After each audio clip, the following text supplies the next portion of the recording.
ಸ್ನೇಹಿತರೆ, ಟೀಂ ಇಂಡಿಯಾದ star batsman Virat Kohli 2026ನೇ ಸಾಲಿನ ಆರಂಭವನ್ನೇ ಸ್ಫೋಟಕವಾಗಿ ಮಾಡಿದ್ದಾರೆ.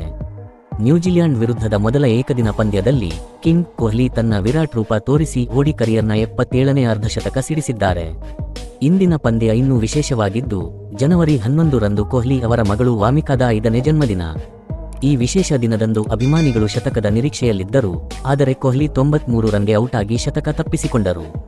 ಆದರೂ ಈ ಪಾರಿಯ ಮಹತ್ವ ಕಡಿಮೆಯಾಗಲಿಲ್ಲ. ಇನ್ನು ಈ ಇನ್ನಿಂಗ್ಸ್ನೊಂದಿಗೆ ವಿರಾಟ್ ಕೊಹ್ಲಿ ಅಂತಾರಾಷ್ಟ್ರೀಯ ಕ್ರಿಕೆಟ್ನಲ್ಲಿ 28,000 ರನ್ಗಳ ಮೈಲಿಗಲ್ಲು ತಲುಪಿದರು. ಈ ಸಾಧನೆ ಮಾಡಿದ ವಿಶ್ವದ 3ನೇ ಬ್ಯಾಟ್ಸ್ಮನ್ ಎಂಬ ಗೌರವ ಕೊಹ್ಲಿಗೆ ಸಲ್ಲುತ್ತದೆ. ಅಲ್ಲದೆ ಸಚಿನ್ ತೆಂಡೂಲ್ಕರ್ ಅವರ ದಾಖಲೆಯನ್ನು ಮುರಿದು ಅತಿ ವೇಗವಾಗಿ ಈ ಗುರಿ ತಲುಪಿದ ಆಟಗಾರರಾದರು. ಜೊತೆಗೆ ಕುಮಾರ್ ಸಂಗಕಾರರನ್ನು ಹಿಂದಿಕ್ಕಿ ಸಚಿನ್ ನಂತರ ಅಂತಾರಾಷ್ಟ್ರೀಯ ಕ್ರಿಕೆಟ್ನಲ್ಲಿ ಅತಿ ಹೆಚ್ಚು ರನ್ ಗಳಿಸಿದ 2ನೇ ಆಟಗಾರರಾಗಿದ್ದಾರೆ. ಕೊಹ್ಲಿಯ ಈ ಪ್ರದರ್ಶನ ಕ್ರಿಕೆಟ್ ಜಗತ್ತನ್ನೇ ಬೆಚ್ಚಿ ಬೀಳಿಸಿದೆ. ಸ್ನೇಹಿತರೆ, ನೀವು ಕೂಡ ಕ್ರಿಕೆಟ್ನ ಅಭಿಮಾನಿಯಾಗಿದ್ದರೆ ನಮ್ಮ ಚಾನೆಲ್ಗೆ ಸಪೋರ್ಟ್ ಮಾಡಿ. ಧನ್ಯವಾದಗಳು.